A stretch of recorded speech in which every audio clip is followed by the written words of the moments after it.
Hey guys, how's it going? Welcome back to the Kiwi Lads channel. In this video, I'll be doing my preview for the upcoming semi-final between the Blues and the Brumbies. But if you do enjoy this video, be sure to leave a like and subscribe to the channel. Nonetheless, let's get straight into this preview. So these two sides, they only met a couple weeks ago, and it was a last-minute drop goal that managed to get the Blues over the line. This game now at Eden Park, rather than at GIO Stadium. And it could be a whole different story compared to that game that we did see in Canberra. Now looking through at the previous results for the Blues, their game a few weeks ago, it was up against the Brumbies, that one that I just mentioned. They were able to win it 21 points to 19. Then they had their game up against the Waratahs. And if you thought that that one was intense, where they were able to get that win over the Brumbies, they managed to pull off a last-minute drop kick once again. This time Zahn Sullivan was able to get it over, winning that game 20 points to 17. And then the last week's game, it was the quarterfinal, a rematch of the Super Rugby Trans-Tasman final. And the Blues were able to get themselves a win, 35 points to 6. Actually the only side in the quarterfinals that didn't concede a single try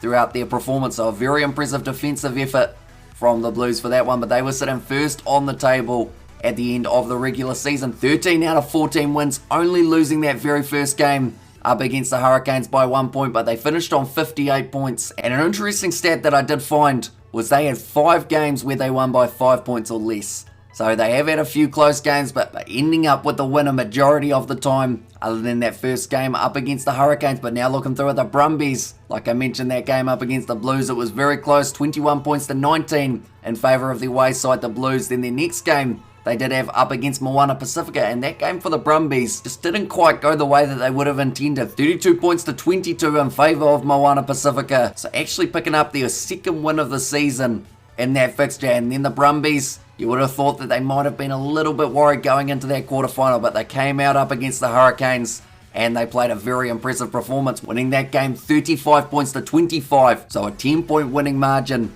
for the Brumbies in that quarterfinal match. Then looking through now at where they finished on the table, they finished in 4th and they were on 44 points. So it's quite interesting. Our semi-finalists of the Super Rugby Pacific competition are actually the top 4, which is kind of cool to see that all of the sides that played well throughout the regular season were able to continue that momentum into the finals playoff games. But now the semi-final, it is just around the corner, and these two sides will have to play very well. Next is a few of the key players that I feel will be able to step up for these two sides. First of all, for the Blues, I have gone with Akira Ioane. I think him at number 6 will be dangerous for this game. Also, without the presence of Dalton Papali'i, I feel like that's going to be a bit of a gap that the Blues have to try and fill. I think Akira Ioane might be the man to try and fill it. Then looking through at the next name that I have got, it is Bowden Barrett. I had to put him in there because in finals rugby, that man steps up. We saw that he can nail a last minute drop kick if he needs to, although the Blues will not want to have it that close heading down to the wire in this game, that is for sure. And then the last name that I've got,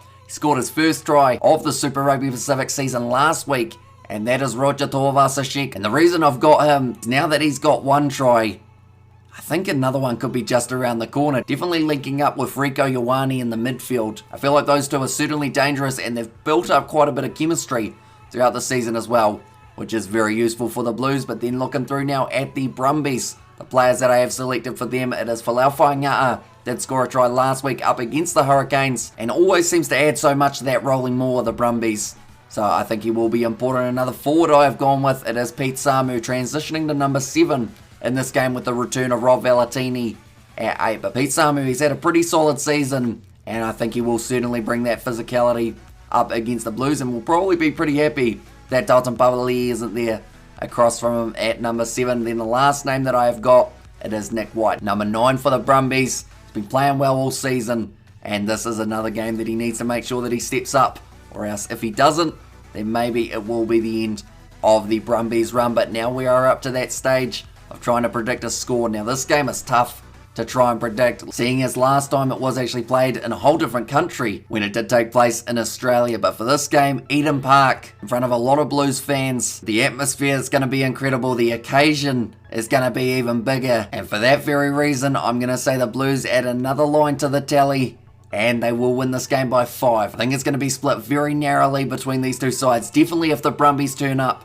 like they did up against the Hurricanes. But nonetheless, thank you all very much for tuning in. If you did enjoy, be sure to leave a like and subscribe. We're going to be back with our live commentary of the matchup, so be sure to tune in for that as well. But thank you all very much for tuning in, and I will see you all for the next one.